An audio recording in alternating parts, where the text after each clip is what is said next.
NIS DElEd के सभी शिक्षक साथियों को मेरा सादर प्रणाम।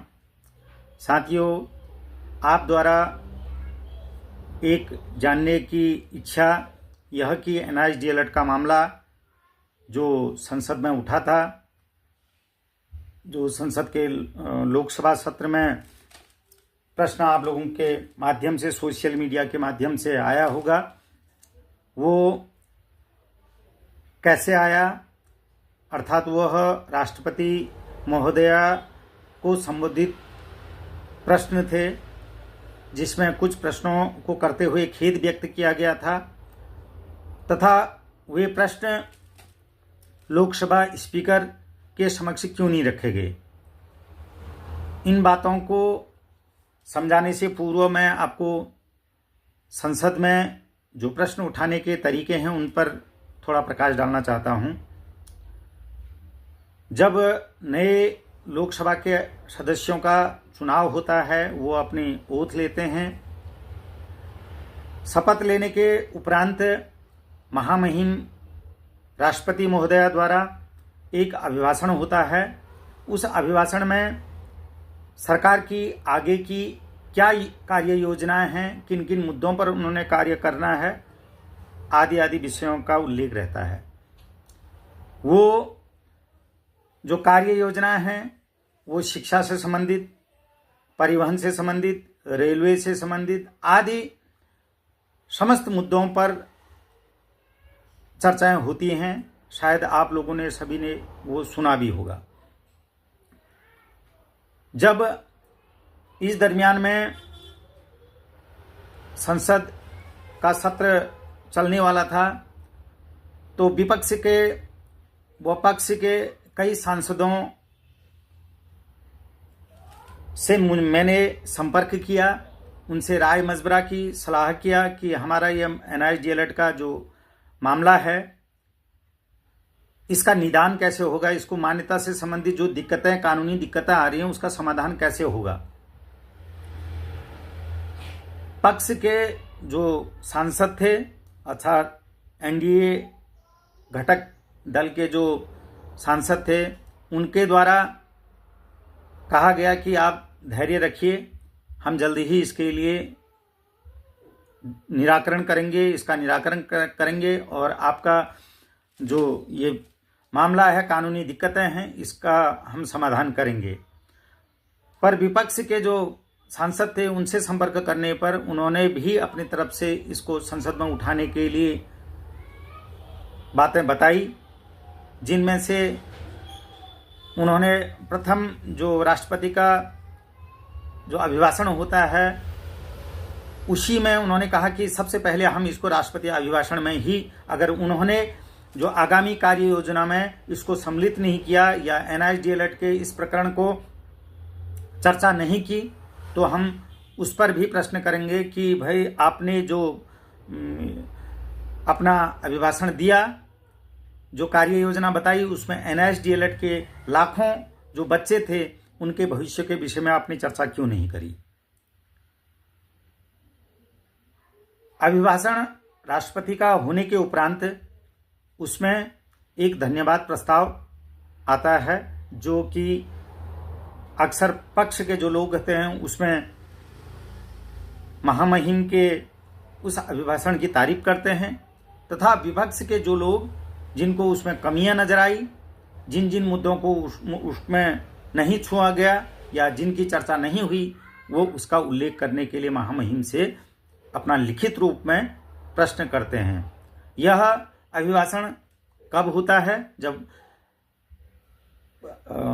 जब अभिभाषण हो चुका होता है, उसके उपरांत जिसको जो आपत्तियां होती हैं आधे घंटे के अंदर वो अभिभाषण की आपत्तियां उसमें दर्ज करनी होती हैं, जो कि हमारे पक्ष रखने वाले सांसद महोदय द्वारा बखूबी रखी।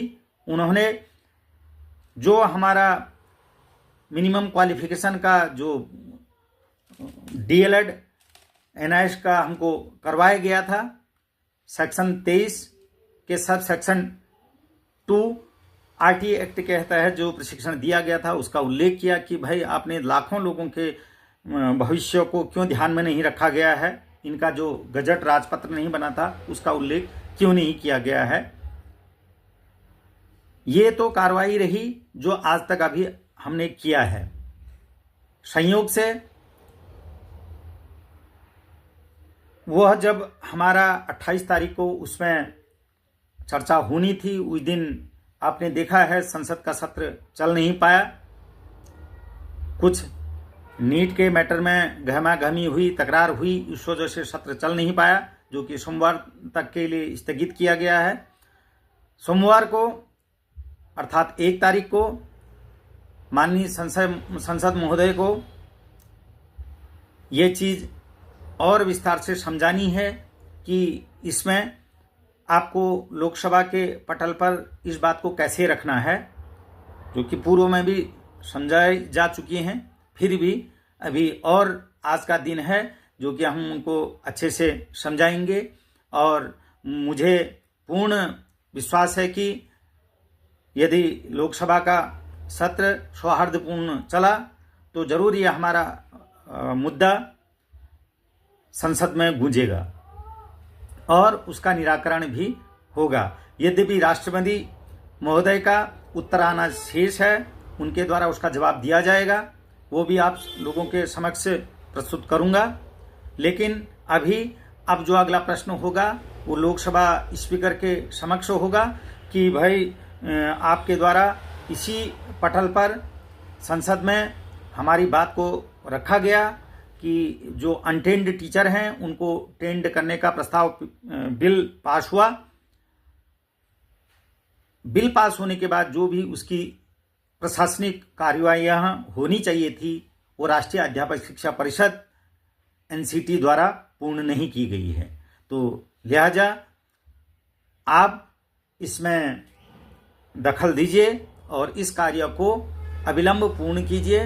जिन लोगों के साथ अन्याय हो रहा है, उनके भविष्य के साथ अन्याय हो रहा है, उसका संज्ञान लेते हुए इस कार्यवाही को जल्दी से जल्दी पूर्ण कीजिए।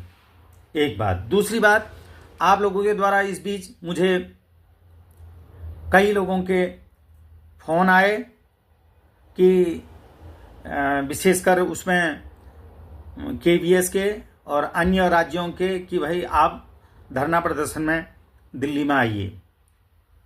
हालांकि मैं कई बार दिल्ली गया, लेकिन मैंने आप लोगों को बताया भी कि जब एमएचआरडी के अधिकारियों से मैंने संपर्क किया तो उन लोगों ने कहा कि आपका कार्य तो चल रहा है, पर जिस स्पीड से गति से चलना चाहिए था वो कार्यवाही नहीं हो रही है। इसलिए आप धरना प्रदर्शन मत कीजिए, अर्थात मंत्री जी के समक्ष उनके घर के आगे से धरना प्रदर्शन मत कीजिए। आप किसी अपने क्षेत्रीय सांसद या मंत्री जो भी आपके संपर्क में हैं उन नेताओं के माध्यम से माननीय शिक्षा मंत्री जी को समझाने का प्रयास कीजिए। और यदि हमको निर्देश हो जाता है तो जल्दी ही हम आपके इस कार्रवाई को संपन्न कर देंगे। तो इस प्रयास में मैं निरंतर लगा हुआ था। अभी भी हमारे उत्तराखंड के कई साथी अपने अपने स्तर से प्रयास कर रहे हैं और मुझे उस पर भी विश्वास है कि जल्दी ही वो अपने इस कार्य में सफल होंगे। सांसदों के द्वारा उनको भी आश्वासन दिया हुआ है, लगातार हमसे संपर्क बनाए हुए हैं। तो इसलिए क्योंकि आंदोलन में सर्वप्रथम हम किसी के घर के आगे से आंदोलन नहीं कर सकते हैं, क्योंकि आंदोलन के लिए हमको किसी उच्च पुलिस अधिकारियों का आदेश लेना पड़ेगा, उनसे अपनी बात को रखना पड़ेगा और परमिशन मिलने के उपरांत ही जो आंदोलन के स्थान नियत हैं उसी स्थान पर ही हम आंदोलन कर सकते हैं। तो इन बातों को ध्यान में रखते हुए और जो मुझे सलाह दी गई थी उसी के अनुरूप मैं कार्य कर रहा था, जिसकी मैंने सूचना जिन लोगों का मुझे फोन आया था उनको मैंने दी भी थी। अपने उत्तराखंड के लोगों को भी मैंने इस संदर्भ में अवगत करवाया था। तो आप लोगों से भी मैं यही निवेदन करूंगा, यद्यपि लोकसभा में हमारे प्रश्न को बखूबी रखे जा रहे हैं, सोमवार को बहस होने की प्रबल संभावना है। हम अपने प्रतिनिधित्व कर रहे सांसद महोदय से लगातार संपर्क करके उनको समझा रहे हैं। आज भी और उनसे मीटिंग होना है। तो आप लोगों के जो क्षेत्रीय सांसद हैं उनको आप समझाने का प्रयास कीजिए, भले ही वो पक्ष वाले हों विपक्ष वाले हों। मुझे विश्वास है यदि हम अच्छे ढंग से अच्छे तरीके से ये प्रयास करेंगे, अपने सांसदों को समझाने का प्रयास करेंगे, तो जरूर वो एक नहीं तो कोई दूसरा तीसरा कोई भी सांसद हमारी बात को, हमारी पीड़ा को समझेगा और उचित स्थान पर रखते हुए उसका निदान निकालने का प्रयास करेगा। तो आप लोगों से मैं यही निवेदन करूंगा कि सफलता हमको मिलेगी यद्यपि हमारा प्रयास सार्थक रास्ते में हो, क्योंकि निरर्थक किया गया प्रयास कोई कार्य में नहीं आएगा। इसलिए आप अपने सांसदों के पास जाइए, उनसे प्रार्थना कीजिए, निवेदन कीजिए कि ये मैटर हैं, ये दस्तावेज हैं। इन दस्तावेजों के आधार पर पार्लियामेंट से हमको आदेश पर प्रशिक्षण किया गया, पर उस पार्लियामेंट के आदेश के उपरांत एनसीटी द्वारा इसका जो मिनिमम क्वालिफिकेशन होना चाहिए था उसका राजपत्र नहीं हो पाया और आज हमारा भविष्य अधर में है। तो इन बातों को अगर आप रखेंगे तो जरूर सफलता मिलेगी। आगे जैसे ही कोई और सकारात्मक पहल होगी या सकारात्मक निर्णय आएगा, आप लोगों के समक्ष उपस्थित होकर के मैं सूचनाओं से आपको अवगत कराऊंगा। तब तक के लिए आपका बहुत बहुत धन्यवाद।